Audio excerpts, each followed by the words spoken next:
화목으로 성숙한 교회를 세웁시다. 한자 성어 중에 존이 구동이라고 하는 말이 있습니다. 존이 다른 것을 존중하고 구동 같은 것을 찾아가라 그런 뜻입니다. 서로 다른 것을 존중하고 그 다른 것 속에서 하나됨을 이루어가라고 하는 말입니다. 그런 정신으로 우리가 살아갈 때 어떤 갈등이나 불화를 우리가 이루지 않고 평안한 공동체를 세워갈 수 있다고 하는 그런 의미를 가지고 있는 겁니다. 공자는 그런 이야기를 했어요. 화이부동하고 군자는 화이부동하고 소인은 동의불화한다 그런 말을 했어요. 군자 그러니까 마음이 넓고 큰 사람은 화이부동 그러니까 화합하되 이제 같은 것 똑같아지기를 요구하지 않는다는 거예요. 그게 군자라고 하는 거예요. 군자는 나와 다른 사람들이 나와 똑같이 되기를 원하지 않아요. 그 사람의 그 개성과 다양성을 인정합니다. 그 사람이 나와 틀린 그 사람이 나와 똑같아지기를 원하지 않습니다. 그런데 소인은 동의불화한다. 이제 마음이 좁은 사람들은 같은 점이 많아도 화합하지를 못해요. 하나 될 줄을 모르는 사람들. 그런 사람들이 바로 소인배다. 그런 이야기를 하는 겁니다. 그러니까 갈등이나 대립을 벗어나려고 한다면 가장 중요한 태도가 뭐냐? 서로의 다름을 인정하라는 거예요. 우리가 교회 생활을 할 때도 이제 화평한 공동체, 성숙한 공동체를 세워나가는 비결이 뭐냐? 우리가 마음이 넓은 군자가 돼야 돼요. 그러려고 한다면 화이부동해야 된다고 하는 것입니다. 화합을 추구하되 나와 다른 사람이 나와 똑같아지기를 원하지 말고 그들의 다양성을 인정해 줄 줄 아는 자세가 필요하다고 하는 거죠. 오늘 성경 본문에서도 우리에게 그러한 영적인 원리를 가르쳐 주시고 있습니다. 우리가 이상적인 교회, 지금 이 땅에 있는 교회들이 다 추구하고 있는 이상적인 교회, 초대교회죠. 초대교회도 보면 그것도 인간들이 모여 있는 곳이기 때문에 완전한 교회는 아니었어요. 우리가 그렇게 동경하는 초대교회에도 분열과 갈등이 존재하고 있었어요. 여러분들이 신약 성경을 읽어보면 고린도 교회 안에도 파당이 있었거든요. 바울파, 아볼로파, 게바파, 그리스도파 이런 파당이 존재하고 있었어요.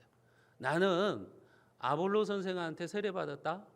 나는 바울 사도에게 세례받았다. 그러면서 서로 이제 분파를 이루면서 갈등을 하는 모습이 고린도 교회 안에도 있었다는 것을 우리가 알 수가 있어요. 또 갈라디아서를 읽어보면 갈라디아 교회도 아주 심각한 이제 갈등이 있었어요. 그게 뭐냐면 율법의 문제였어요. 우리가 예수 그리스도가 와서 율법을 폐지했는데 여전히 율법을 지켜야 되느냐? 구약의 율법을 지켜야 되느냐? 말아야 되느냐? 그 문제를 가지고 이제 교회가 신학적인 갈등과 분열의 조짐이 있었던 것을 우리가 볼 수가 있습니다. 신앙이 좋기로 소문났었던 빌립보 교회도 역시 마찬가지예요. 우리가 빌립보서를 읽어보면 빌립보 교회 안에는 유오디아와 순두계라고 하는 아주 영향력 있는 여자 성도들, 그 여자 성도들 사이에 이제 갈등이 있었어요. 여자 성도들이 일부는 유오디아파, 일부는 순두계파 그렇게 갈라져 가지고 교회에 이제 화합을 가로막는 그런 일들이 있었던 것을 우리가 보게 됩니다. 오늘 우리가 살펴보게 되는 로마 교회 역시 마찬가지예요. 로마 교회 안에도 이제 서로 화합하지 못하는 두 부류의 성도들이 있었어요. 사도 바울이 이 문제를 해결하기 위해서 오늘 우리가 살펴보게 되는 로마서 14장을 기록한 거예요. 교회 안에 두 부류의 갈등과 분열을 어떻게 하나 되게 할 수 있을까? 그 해법을 제시하고 있는 것이 오늘 본문의 말씀이라고 하는 거예요. 당시 로마 교회 안에는 이제 두 부류의 성도들이 있었어요. 유대인 출신의 성도들과 이방인 출신의 성도들이 있었어요. 유대인 출신은 유대교에 몸담고 있다가 그들이 구약 성경을 연구하면서 이 구약 성경은 결국은 예수님을 가리키는 것이구나. 그것을 깨닫고 유대교에 몸담아 있다가 예수를 믿고 기독교로 개종한 사람들, 이 유대교 출신들이 있었고요. 또 한 부류의 성도들은 이제 비유대계 출신들이었어요. 유대인이 아닌 이방 민족들, 우리와 같은 이방 민족들이 또 한 부류의 교인들을 이루고 있었던 것입니다. 이처럼 전혀 이질적인 배경, 다른 배경을 가진 사람들이 이제 한 교회 안에서 신앙생활을 하다 보니 의견이 충돌되는 경우들이 생기는 거죠. 여러분, 예를 들어서 지금 우리 교회 안에 이제 일본 사람들이 많이 들어와 있다고 생각해 보세요. 일본 사람들과 우리가 함께 신앙생활을 한다고 할 때 역사의 문제가 나올 때는 항상 갈등이 있을 수밖에 없죠. 그들의 관점과 우리의 관점이 다르기 때문에 한 교회를 섬김에도 불구하고 여러 가지 문제점들을 가지고 있을 수 있다는 말입니다. 로마 교회가 그랬어요. 그 유대교 출신의 성도들은 전통적으로 어렸을 때부터 구약의 율법을 엄격하게 지키면서 살아온 사람들이에요. 특별히 모세 율법, 모세 오경을 아주 그냥 철두철미하게 지키는 그런 사람들입니다. 그래서 그들이 예수를 믿은 다음에도 철저한 율법주의를 고수하는 거예요. 그 중에 하나가 뭐냐면 이제 음식을 가려 먹는 습관입니다.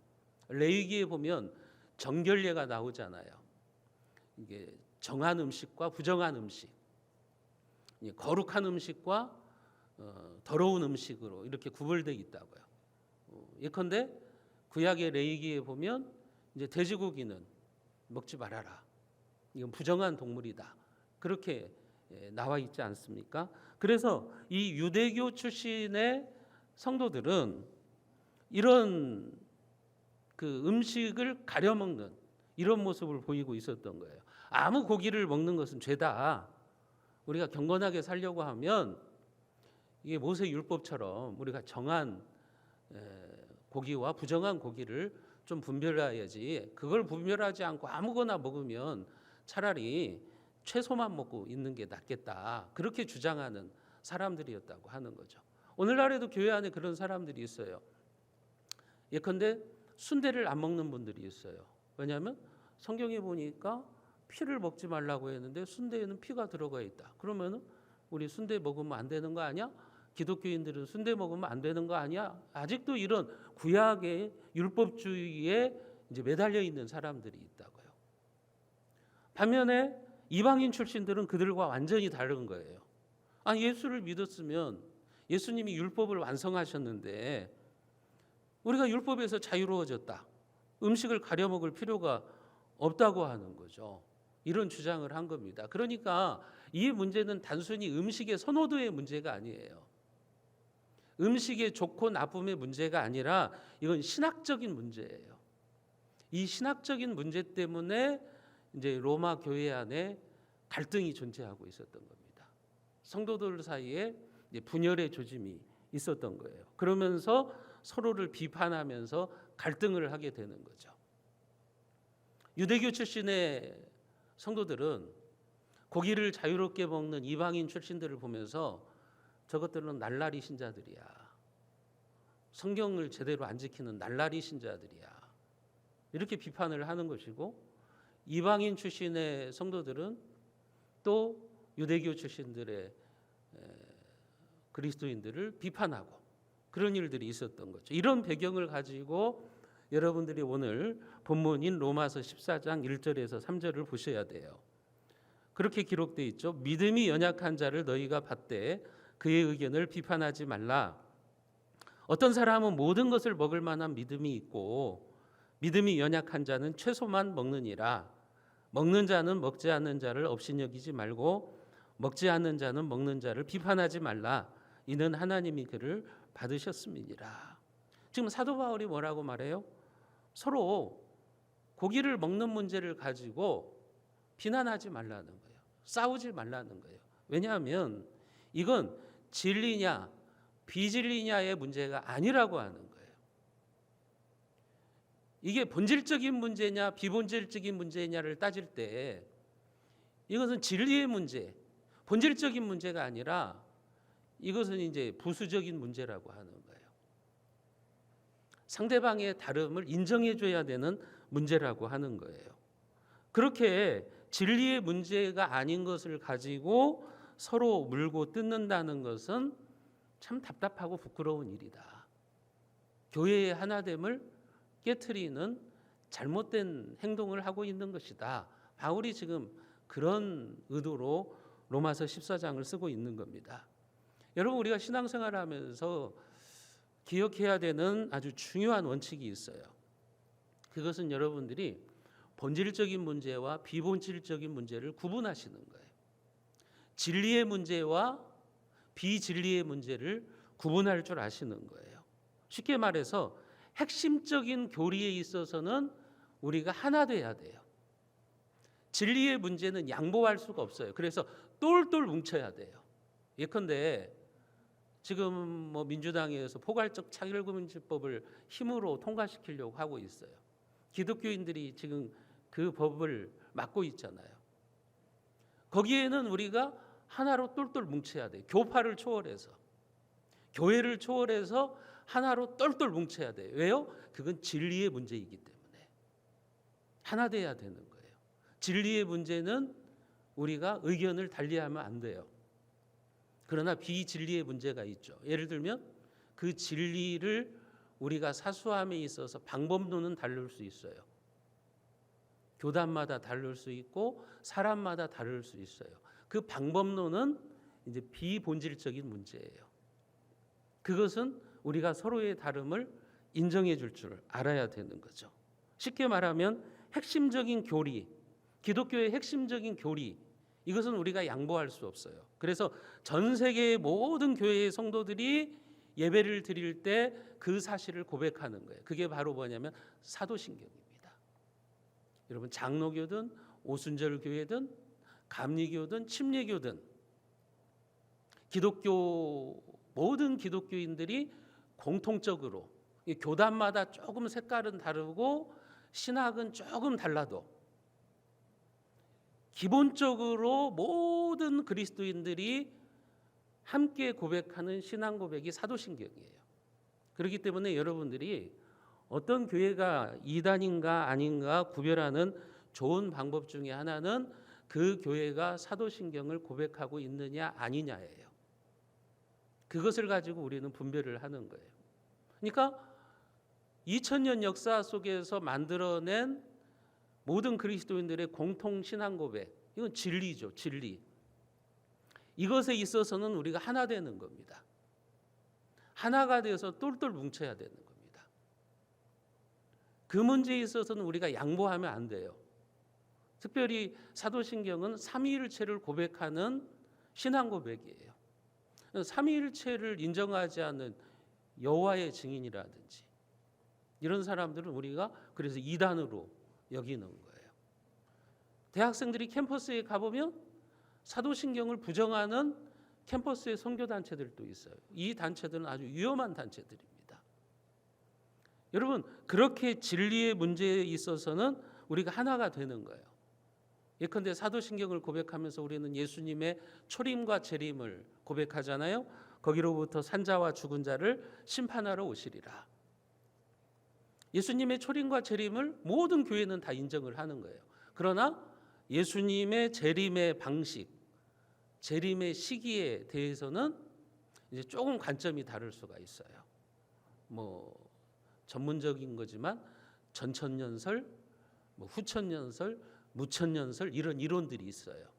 종말의 시기와 방법에 대해서는 신학교에 다닐 때 같은 학교에서 같은 종말론을 가르치는 교수님들인데 견해가 서로 다른 경우들이 있어요. 그러나 한 학교에서 같이 가르치는 거예요. 총신대학교에서 같이 가르치는 거예요. 왜요? 그들에게는 공통된 점이 있어요. 예수님의 재림을 인정하는 공통점이 있어요. 하지만 약간 시기나 방법론에 있어서는 서로 차이가 있어요. 그것은 자유롭게 하는 거예요. 자기가 성경을 연구한 가운데서 자유로운 견해를 가질 수가 있는 거예요. 그러니까 한 학교에서 같이 가르칠 수 있는 것이라고 하는 거죠. 여러분, 우리가 교회에서 일을 할 때도 마찬가지예요. 본질적인 부분에서 일치한다면 그 일을 어떻게 할 것인가에 대한 방법론에 있어서는 다를 수 있다는 것을 인정할 줄 아셔야 됩니다. 그게 성숙한 거예요. 그래서 어떤 문제가 생겼을 때 다른 사람을 존중하는 마음으로 다른 사람들의 의견, 다른 사람들의 방법, 여기에 귀를 기울일 줄 아는 것이 그게 바로 성숙한 성도입니다. 왜요? 여러분, 우리가 같은 방향으로 가기만 한다면, 그죠? 걸어서 가든지 뛰어서 가든지 자전거를 타고 가든지 차를 타고 가든지 그 방법은 다를 수 있잖아요. 그렇기 때문에 서로 의견이 다르다고 적대시하는 것은 참으로 어리석은 일인 겁니다. 여러분, 한번 생각해 보세요. 우리가 지금 한 교회에서 수백 명이 함께 모여서 신앙생활을 하던데 모든 것이 다 일치한다면 그게 문제죠. 그런 사회가 공산주의 사회예요. 그런 사회가 이단 사회예요. 이단들은 똑같아요. 여러분, 이단들 보세요. 옷도 입는 것도 똑같고 넥타이도 똑같은 색깔 차고 있고 그러고 있다고요. 북한 보세요. 여러분, 우리가 그 사람들의 어투만 보면 저 사람 북한 사람이네 다 알 수 있잖아요. 그렇게 다른 의견이 존재하지 않아요. 다른 방법이 존재하지 않아요. 그냥 획일적이고 독재적인 것. 이런 세상이 사실은 무서운 세상이에요.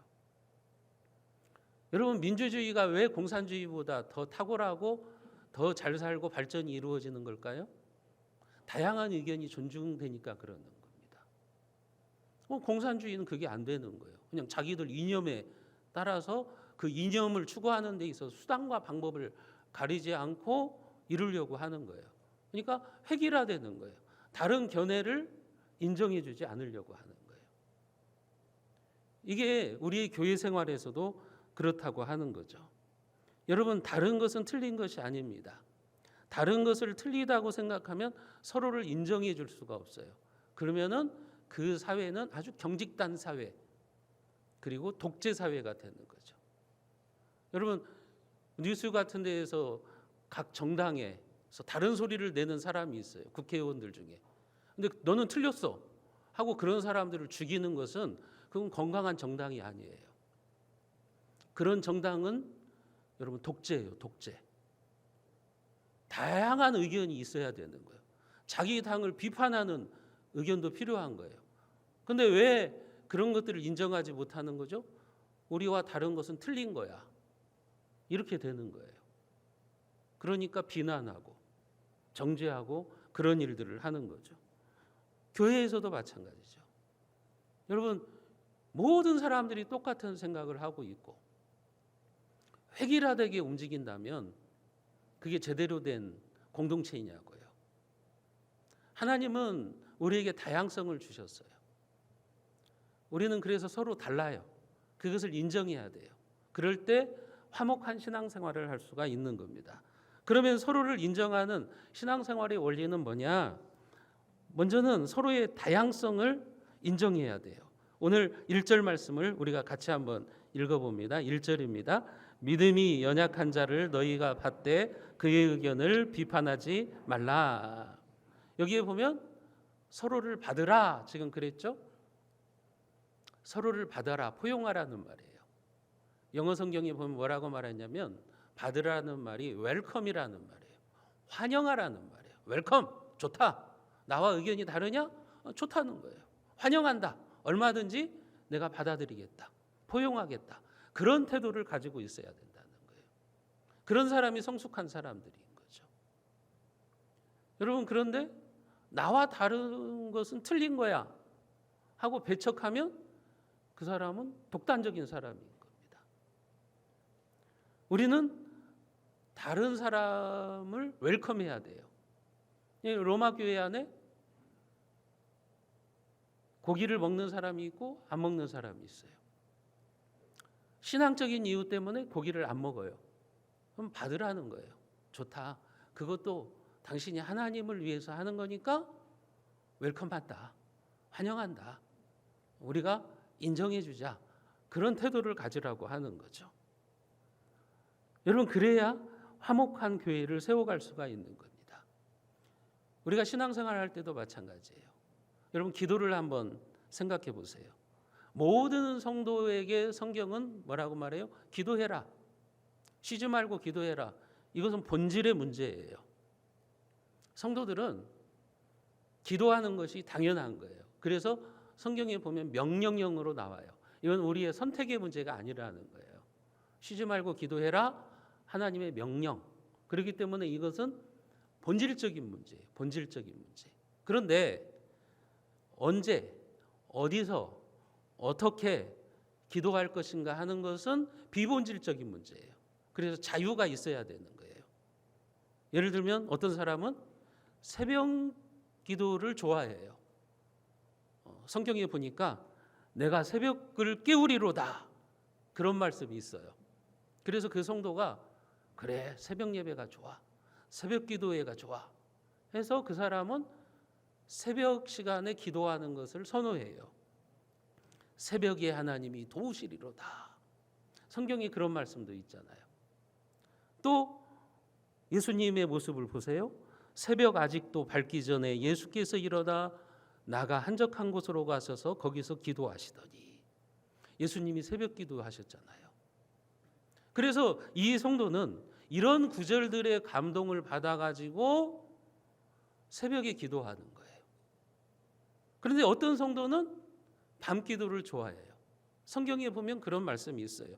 내가 주의 의로운 규례들로 말미암아 밤중에 일어나 주께 감사하리이다. 밤에 기도했구나. 나는 밤에 기도해야겠다. 또 사도행전에도 보면 그런 말이 있죠. 한밤중에 바울과 실라가 기도하고 하나님을 찬송하매. 그래, 바울과 실라는 밤에 기도를 했어. 밤에 기도를 하니까 하나님의 능력이 나타났어. 그 사람은 밤 기도를 좋아할 수 있는 거예요. 여러분, 기도하는 것은 본질이지만 방법이나 시간은 부수적인 문제예요. 비본질적인 문제예요. 그렇잖아요? 그런데 밤 기도를 좋아하는 사람이 새벽 기도를 하는 사람들을 향해서 밤중에 드리는 기도만큼 은혜로운 게 없어. 그러면서 새벽 기도를 하는 사람들을 우습게 여긴다. 이것은 이제 문제가 되는 거죠. 이건 이제 갈등을 만들어내는 거예요. 반대로 새벽 기도를 좋아하는 사람들이 밤에 기도하는 사람들을 비난하면 안 돼요. 새벽에 밝은 정신으로 기도해야 되지. 저녁에 잠 오는데 무슨 기도야. 새벽 기도 하기 싫으니까 억지 주장하는 거지. 핑계거리 만들어내는 거지. 이렇게 말하면 이제는 싸움이 생기는 거예요. 갈등이 생기는 거예요. 여러분, 방법 역시 마찬가지잖아요. 어떤 성도는 조용하게 묵상 기도하는 것을 좋아해요. 그런가 하면 어떤 성도는 큰 소리로 부르짖어야 기도한 것 같은 기분이 드는 사람도 있어요. 몇 주 전에 우리 교회에 등록하신 어떤 분이 우리 교회에 등록하신 이유가 있어요. 새벽에 이 교회 저 교회를 돌아다니시다가 우리 교회에 오셨는데 어떤 분이 막 큰 소리로 통성기도 하는 모습을 보고 이 교회다. 내가 이 교회에 나가야겠다 하고 등록하신 분이 있어요. 우리 교회가 기도가 살아있구나. 우리 기도가 항상 그렇게 통성으로만 기도하지 않거든요. 조용하게 기도하는 경우도 있거든요. 그건 선호도의 문제예요. 여러분, 어떤 사람은 크게 기도해야 기도한 것 같은 성도가 있고 어떤 성도는 조용하게 기도해야 그게 기도처럼 느껴지는 성도도 있어요. 그렇기 때문에 부르짖으면서 기도하는 사람이 조용하게 묵상 기도를 하는 사람을 향해서 왜 이렇게 열정이 없이 기도해? 좀 뜨겁게 좀 기도해. 이렇게 말하면 안 되는 거예요. 또 묵상 기도하는 사람이 부르짖어서 기도하는 사람을 향해서 하나님이 기먹었냐? 소리 안 질러도 하나님은 다 듣고 있어. 제발 좀 조용하게 기도해. 이렇게 말해도 안 되는 거예요. 여러분, 방법이나 장소는 그게 본질적인 문제예요? 비본질적인 문제예요? 뭐예요? 비본질적인 문제예요. 그걸 가지고 왜 다른 사람을 비판해요? 나는 이렇게 하는데 너는 왜 그렇게 해? 이렇게 비판하면 안 된다고 하는 거예요. 그게 바로 성숙하지 못한 교회의 화평을 깨트리는 모습이라고 바울이 이야기를 하는 거예요. 왜 그렇게 서로 비난합니까? 다양성을 인정하지 못하기 때문에 그러는 거예요. 나와 다르면 틀렸어. 이렇게 생각하기 때문에 그러는 거예요. 그런 미성숙함이 있기 때문에 그러는 거예요. 특히 우리나라는요, 전 세계에서요, 갈등 지수가 가장 높은 나라예요. 전 세계에서 우리나라 갈등 지수가 3위입니다. 그만큼 분열된 사회라고 하는 거예요. 그만큼 싸우는 사회라고 하는 거예요. 그걸 우리가 뭘 보면 알 수 있어요? 정치인들 보면 알 수 있어요. 정치인들. 미국 같은 나라는요, 여러분 국가를 위해서는 당이 틀려도 대통령에게 힘을 몰아줘요. 예컨대 중국을 제재한다. 그러면 여야가 똑같이 힘을 몰아줘요. 우리나라는 어때요? 안 그래요. 상대방을 못 잡아먹어서 안달인 거죠. 갈등 지수가 그만큼 높은 사회라고 하는 거예요. 우리나라가 뭐 단일 민족에다가 서로 밀집해서 살고 있는 고밀집 사회이기 때문에 그렇다, 그렇게 진단하시는 분도 있더라고요. 그러다 보니까 이념이나 생각이 획일성을 추구하는 거예요. 그래서 나와 다른 사람들에 대해서 틀렸다고 낙인 찍는 겁니다. 여러분, 그런 현상이 지금 우리나라에 어떤 것으로 나타나고 있는 줄 아십니까? 팬덤으로 나타나고 있는 거예요. 팬덤 현상. 무슨 바 하면서 팬덤으로 나타나는 거예요. 다른 사람을 인정하지 않는 거예요. 나와 생각이 다른 사람을 틀렸다고 생각하는 거예요. 그러니까 사회는 분열됩니다. 갈등을 하게 되는 겁니다. 오늘 말씀이 우리에게 경종을 울리는 거예요. 본질적인 문제에서는 같은 생각과 방향으로 나아가되 비본질적인 문제에서는 상호 다양성을 인정해라. 그리고 서로를 받아들여라. 웰컴하라. 환영하라. 그래야만 화목한 교회, 화목한 공동체를 추구할 수 있다고 하는 원리를 가르쳐 주시는 거예요. 두 번째 원리는 무엇인가 하면 서로 비판하지 말라는 것이죠. 3절 말씀을 우리가 같이 한번 읽어봅니다. 3절입니다. 먹는 자는 먹지 않는 자를 업신여기지 말고 먹지 않는 자는 먹는 자를 비판하지 말라. 이는 하나님이 그를 받으셨음이라. 1절에도 보면 비판하지 말라고 했죠. 3절에도 보면 비판하지 말아라. 고기를 먹든지 먹지 않든지 서로를 업신여기지 말고 비판하지 말라는 거예요. 왜요? 그 이유가 뭐예요? 3절 끝에 보시면 이는 하나님이 그를 받으셨습니다. 고기를 먹는 사람이다. 먹지 않는 사람이다. 하나님이 받아주신 소중한 존재라는 거예요. 하나님이 선택해 주신 소중한 존재라고 하는 거예요. 그러니 함부로 비난하지 말아라. 하나님도 받아주셨는데 네가 뭔데 비판해. 그 말씀이에요. 하나님이 너와 의견이 다른 그 성도를 받아줬는데 네가 뭐라고 비판하고 있어. 비판하지 마. 지금 바울은 그 얘기를 하고 있는 겁니다. 예컨대 주일날 교회에서 점심을 하는데 돼지고기를 넣은 김치찌개가 나왔어요. 여러분, 그러면은 로마 교회 안에서 어떤 일들이 생길까요? 돼지고기가 들어갔어요. 유대교 출신 성도들은 그걸 먹고 싶을까요? 안 먹고 싶을까요? 몰라요? 설교 그러면 처음부터 다시 해야 돼요. 먹고 싶어요? 안 먹고 싶어요? 안 먹고 싶죠. 왜요? 고기가 들어갔으니까. 부정한 고기가 들어갔으니까. 레위기에서 그 많은 부정한 동물인 돼지고기가 들어갔으니까 그들은 어떻게 할 거예요? 찌개가 있는데도 밥하고 김치만 먹는 거예요. 그런 모습을 보면서 김치찌개를 준비한 성도들이 기분 좋겠어요? 안 좋겠어요? 안 좋죠. 저것들은 고집스럽게 정결례를 따지면서 저 맛있는 고기도 안 먹고 있어 하면서 비난할 거예요. 그런 비난을 들은 유대교 출신의 사람들은 뭐라고 그러겠어요? 우리는 하나님의 말씀을 1.1회까지 철저하게 지키는 진정한 성도야. 니네들은 날라리야. 그러면서 서로 비난을 하는 거예요. 그러면 싸우는 거죠. 여러분, 이런 일이 현실에서 없는 것 같죠? 있어요. 미국의 한인교회들 보면요, 점심 식사를 한식으로 할래 뷔페로 할래 하다가 갈라진 교회도 있어요. 피아노를 오른편에 놓을까 왼편에 놓을까 성도들이 싸우다가 교회가 갈라진 경우도 있어요. 그런 일들이 지금 로마 교회 안에서도 일어나고 있었다고 하는 거죠. 여러분, 바울은 그런 일이 옳지 않다는 거예요. 그게 과연 합당한 거냐? 그것은 하나님께 심판을 받을 일이다. 로마서 14장 10절부터 12절에서 그 얘기를 하고 있는 겁니다. 10절에 보시면 네가 어찌하여 내 형제를 비판하느냐, 어찌하여 내 형제를 업신여기느냐. 우리가 다 하나님의 심판대 앞에 선다.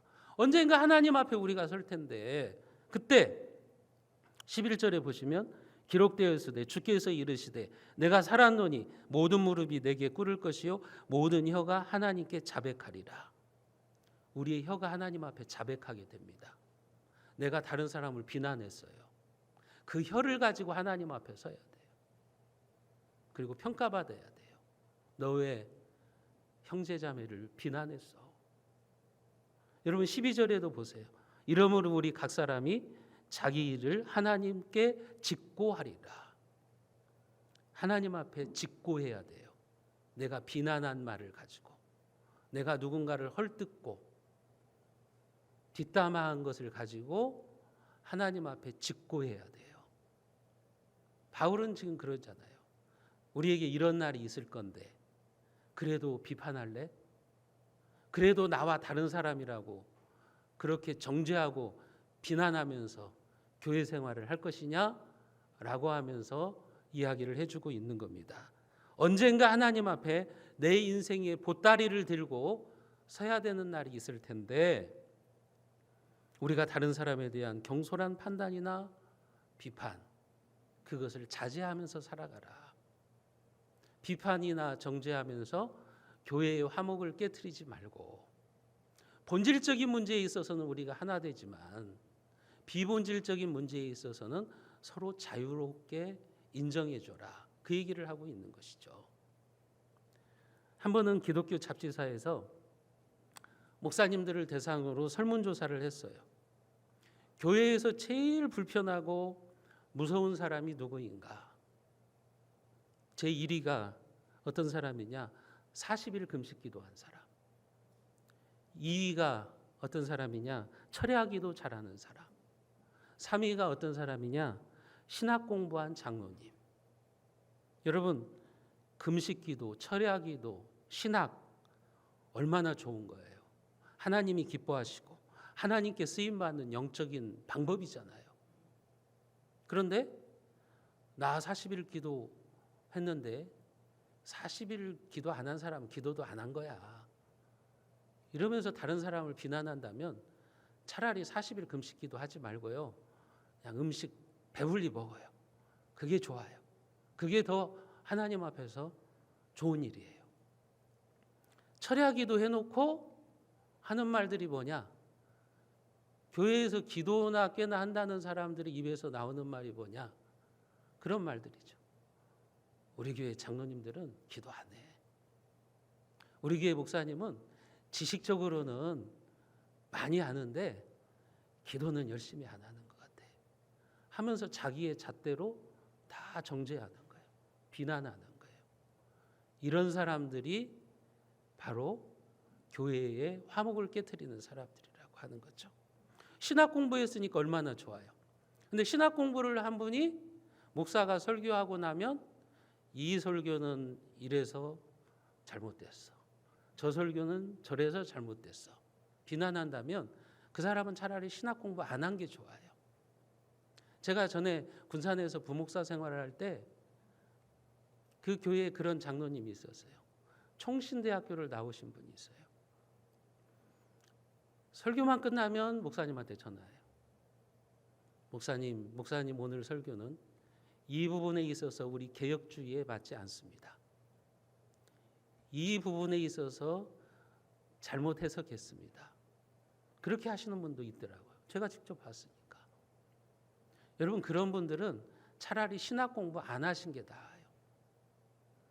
하나님의 영광을 드러내고 덕스럽게 교회를 세우도록 해야지, 신학 공부한 것을 가지고 다른 사람들을 정죄하고 비난한다고 한다면 여러분, 그것은 올바른 태도가 아니고 성숙한 모습이 아니라고 하는 거죠.